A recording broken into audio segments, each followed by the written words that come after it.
जय मां दुर्गा दर्शकों, मैं रूपाली शास्त्री आप सबका स्वागत करती हूं अपने चैनल में। आज हम आपको दशमी तिथि पर दशहरे पर रावण दहन के दिन होने वाले एक खास उपाय के बारे में बताने जा रहे हैं, जिस उपाय को करने से आप कर्ज से मुक्त हो जाएंगे। अगर आपकी संतान आपका कहना नहीं मानती, पढ़ाई में मन नहीं लगाती, नौकरी नहीं मिल रही, तो आपकी संतान के प्रति सभी चिंताएं दूर हो जाएंगी। अगर आपको शत्रु से भय है, शत्रु आपको परेशान कर रहे हैं, तो आपको शत्रु से भी हमेशा के लिए छुटकारा मिल जाएगा। अगर आपकी किसी काम में कोई बाधा आ रही है तो सभी प्रकार की बाधाएं समाप्त हो जाएंगी। कुल मिलाकर आपकी सभी मनोकामनाएं पूर्ण हो जाएंगी। यह उपाय शायद आपको आज तक पहले किसी ने ना बताया होगा, इसलिए आप वीडियो को अंत तक ज़रूर देखें और उपाय को ज़रूर करें। तो उपाय ये है कि जैसे आप सब लोग जानते ही हैं कि दशमी के दिन, दशहरे के दिन रावण दहन किया जाता है। आप लोगों ने क्या करना है, रावण दहन के दिन आपने अच्छे से, जैसे भी आप अपने घर में मान्यता के अनुसार पाठ पूजा करते हैं वे कीजिए। सभी लोग रावण दहन में तो जाते ही हैं। जब भी आप रावण दहन में जाएं तो आप अपने साथ एक छोटा सा सफ़ेद रंग का रुमाल ज़रूर लेकर जाएं। ध्यान रहें, जो रुमाल हो वो नया होना चाहिए, नया कपड़ा होना चाहिए, रुमाल नुमा थोड़ा बड़ा होना चाहिए, जिसमें एक कटोरी भर राख आ सके इतना। उसके बाद आपने जाना है, आपने अच्छे से रावण दहन होते हुए देखना है। जब रावण दहन हो जाए उसके बाद आपको उसी जगह पर रुक के रहना है। जब आप जिस जगह पर रावण दहन हुआ है उस जगह जाइए और रावण दहन के बाद लकड़ियाँ और रावण दहन की जो सामग्री होती है वो जलकर जो राख बन जाती है, आपको उसको थोड़ी ठंडी होने के बाद उठाकर ले आना है एक कटोरी भर। और उसको उठाकर आपको किस में रखना है, जो आप सफ़ेद कपड़ा, शुद्ध कपड़ा घर से लेकर गए हैं नए वाला, उस कपड़े में रखकर उसको अच्छे से पोटली बना के गांठ बांधकर आपको अपने साथ घर में लेकर आना है। और वहाँ पे जो लकड़ियाँ अध जली होती हैं उनमें से कुछ लकड़ियों के टुकड़े भी आपको घर पे लेकर आने हैं। और अब ये सामग्री जो आप घर पर लेकर आए हैं, ये सामग्री इतनी चमत्कारी सामग्री है, इसको घर पे रखने से, लाने से आपको जो लाभ प्राप्त होने वाले हैं आप सोच भी नहीं सकते। आपने सामान को लाना है, सामग्री को, और लाकर अपने घर में उत्तर दिशा में रख देना है। अगर आपके घर का मंदिर जहाँ पर आप पूजा पाठ करते हैं वो उत्तर दिशा में है तो सबसे अच्छा है। अगर नहीं तो आपको इस सामग्री को अच्छे से लाकर उत्तर दिशा में रख देना है शुद्धि के साथ। ध्यान रहे कि इसको गंदे हाथ ना लगने पाए। अब क्या करना है, अगर आपको शत्रु भय है, आपका कोई शत्रु आपको परेशान कर रहा है, तो आपने इस राख जो आप लेकर आए हैं, इस राख को आपने हर महीने की दशमी तिथि वाले दिन, ध्यान रखना है कि तिथि महीने में एक बार ही आती है, शुक्ल पक्ष की जो दशमी होती है उस दशमी में, पूर्णमासी से पहले जो दशमी आती है उस दशमी में आपने इस राख को थोड़ा सा लेना है, अपने हाथ पे रखना है और अपने दुश्मन का नाम लेते हुए रावण से, प्रभु राम से, हनुमान से, सभी से आपने प्रार्थना करनी है कि हे भगवान, मेरे दुश्मन से मुझको छुटकारा दिलाया जाए। ऐसे प्रार्थना करते हुए आपको हाथ में वो राख है वो रखनी है और उस राख पर आपको अच्छे से पाठ पूजा करते हुए बस यही प्रार्थना करनी है और कोई मंत्र नहीं बोलना, कोई कुछ नहीं करना, बस प्रार्थना करनी है।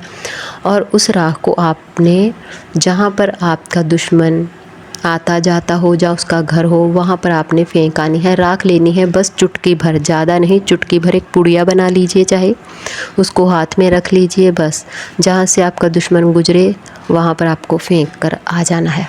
बस ध्यान रखना है, ये उपाय हर महीने की दशमी तिथि पर ही कर सकते हैं और वो दशमी जो पूर्णमासी से पहले आती है 5 दिन, उस दशमी को आप ये उपाय कर सकते हैं। अगर कोई दुश्मन आपको बहुत ज़्यादा परेशान कर रहा है, बहुत ज़्यादा दिक्कत आ रही है, आपके काम में अड़चने कर रहा है, जो आपके जीवन में बड़ी बड़ी परेशानियाँ उत्पन्न कर रहा है। तो आपको क्या करना है? तो आपको एक छोटा सा हवन करना है। आपको गाय के उपले लेने हैं, 1 या 2 छोटे कंडे टुकड़े ले लीजिए। उन पर आपको कपूर देसी घी डालना है। उसका एक छोटा सा आपको हवन नुमा बना लेना है। और जो आप लकड़ी लेकर आए हैं उसमें से आपको 2-4 टुकड़े, चाहे 5 छोटे छोटे टुकड़े लेने हैं और आपको वो टुकड़े उन कंडों पे डाल देने हैं। और हवन करते हुए बस यही प्रार्थना करनी है कि हे भगवान श्री राम, भगवान हनुमान, जैसे आपने अपने दुश्मन रावण का वध किया है वैसे ही आप मेरे दुश्मन का वध करें और मुझे मेरे दुश्मनों से छुटकारा दिलाएं। आपने भगवान हनुमान और राम जी का स्मरण करते हुए उनसे ये प्रार्थना करनी है। और ये छोटा सा एक हवन टाइप आपने करना है। कितना? मात्र 2-4 मिनट का ये काम है, ये आपने करना है। और ये भी आपने करना है दशमी तिथि में ही, जो पूर्णमासी से पहले आती है। ऐसा होता। उसके बाद अगर आपका कोई काम अटका हुआ है, आप वहाँ पे जाना चाहते हैं, तो आप उस राख का तिलक लगा कर जाएं और जय श्री राम का नाम लें। उस राख का तिलक लगाएं, जय श्री राम का नाम लें। आपके सभी कार्य पूर्ण होंगे। आपका बच्चा आपका कहना नहीं मानता, पढ़ाई में अच्छा नहीं है, उसको जॉब नहीं मिल रही, उसका दिमाग काम नहीं कर रहा है, मन बुद्धि हो चुका है, जहाँ बच्चे दिमाग इधर उधर लगा रहे हैं, पढ़ाई में मन नहीं लगता, तो सबसे श्रेष्ठ यही उपाय है। जो आप राख लेकर आए हैं उस राख का रोजाना तिलक आप अपने बच्चे को करें। सुबह के समय छोटा सा तिलक अपने बच्चे को करें। खुद से भी कर सकते हैं। क्यों कर सकते हैं? क्योंकि आप सब लोग जानते हैं जो रावण था वो सभी वेदों का ज्ञाता था। उससे ज़्यादा ज्ञान किसी को नहीं था। उसने सभी वेद पढ़ चुके थे, सबसे बड़ा ज्ञानी हुआ है। इसलिए आप अगर रावण दहन की राख से अपने बच्चों को तिलक करते हैं, खुद को तिलक करते हैं, तो आपकी बुद्धि बहुत तेज चलेगी, सभी चीज़ों का ज्ञान होगा और आपके अंदर से अहंकार है उसकी समाप्ति होगी। क्योंकि जब रावण दहन हुआ था तो रावण के अहंकार की समाप्ति हो गई थी। इसलिए ये राख सर्वश्रेष्ठ मानी जाती है। इसका उपाय करने से आपकी समस्त बाधाएं दूर हो जाती हैं। सबसे बड़ी बाधा होती है शत्रु बाधा। अगर आपको शत्रु रोज़ रोज़ मिलते हैं तो आप भी तिलक लगा सकते हैं। जब भी आप तिलक लगा कर अपने शत्रु के सामने जाएंगे तो आपके शत्रु की जो बुद्धि है, जो जुबान है, वो बंद हो जाएगी। सर्वश्रेष्ठ यही उपाय हैं। ये छोटे छोटे उपाय आप करते हैं तो आपको ज़रूर ही लाभ प्राप्त होगा। बस ध्यान इतना रखना है कि जब भी आपने उपाय करना है तो दशमी तिथि में ही ये उपाय किया जाएगा। जो आप तिलक लगाना चाहते हैं वो तिलक आप रोज़ लगा सकते हैं। आपका बच्चा परीक्षा में जा रहा है तो आप उसको तिलक लगा कर भेजें। तिलक आपको किस चीज़ का लगाना है?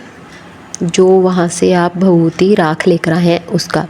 जो लकड़ियाँ लेकर आए हैं उसको आप अपने घर में रखें। कोई भी आप हवन करते हैं, कोई छोटा सा यज्ञ करते हैं, कुछ भी करते हैं तो आप उसमें इसको डाल सकते हैं। नहीं तो आप हर माह की दशमी तिथि में गाय का कंडा लेकर उस पर अग्नि प्रज्वलित करें, कपूर डालें, देसी घी डालें और 2-4 टुकड़े इन लकड़ियों के डाल के पूरे घर में धूनी घुमाएं। अगर आप पूरे घर में धूनी घुमाते हैं तो शत्रुओं से आपको बचाव रहेगा। आपके घर में बुरी शक्तियाँ नहीं आएंगी और आपके घर में ज्ञान का प्रवाह होगा। आपका स्वास्थ्य अच्छा होगा। आपको कारोबार में तरक्की मिलेगी। आपके मन में बन रहा अहंकार नहीं होगा। आप सर्वश्रेष्ठ होंगे। आपके घर में ज्ञान का वेग होगा। हनुमान जी की कृपा आएगी, भगवान राम की कृपा आएगी। और रावण है तो माना जाता है कि अच्छा नहीं था, मगर वो ज्ञान का दाता था। वो भी एक देवता के रूप में माना जाता है। इसलिए आप यह उपाय करके देखिए, आपको जीवन में ज़रूर लाभ प्राप्त होगा। बस ये छोटा सा उपाय है। रावण दहन के दिन आपने जाना है, सफ़ेद कपड़ा लेकर जाना है, जो कपड़ा पहले इस्तेमाल ना किया गया हो। क्योंकि जब भी किसी का हमारे यहाँ मृत्यु होती है, सनातन धर्म में मृत्यु होती है, मृत्यु के बाद दूसरे दिन जब भी विधि विधान से उसकी जो भी किया जाता है तो वो सफ़ेद कपड़े में ही अस्थियों को लिपेटा जाता है। इसलिए ये भी हमारे धर्म में माना जाता है कि जो अस्थियां होती हैं उनको सफ़ेद या लाल कपड़े में डाला जाता है। इसलिए जो रावण की अस्थियां हैं उनकी राख हो जाएगी, अस्थियां हो जाएंगी, वो आपको एक सफ़ेद कपड़ा लेकर जाना है। उसमें वहाँ से ठंडी हो चुकी आपको राख लेकर आनी है और कुछ लकड़ियाँ लेकर आनी है अस्थियों के रूप में। उनको आपने अपने घर में रखना है। इनको घर में रखना भी बहुत ही शुभ फल प्राप्त होता है और शुभ माना जाता है। तो ध्यान रहे कि आपको शत्रुओं से छुटकारा पाने के लिए सबसे सर्वश्रेष्ठ यही उपाय है। अगर आप यह उपाय करते हैं तो मानिए कि आपके शत्रुओं का नाश होने वाला है, वह आपके जीवन से जाने वाला है। शत्रुओं के नाश के लिए जब भी आप इस राख का प्रयोग करें और लकड़ी का हवन करना चाहे तो भगवान हनुमान जी और राम जी का आप ज़रूर स्मरण करें शत्रुओं से छुटकारा पाने के लिए।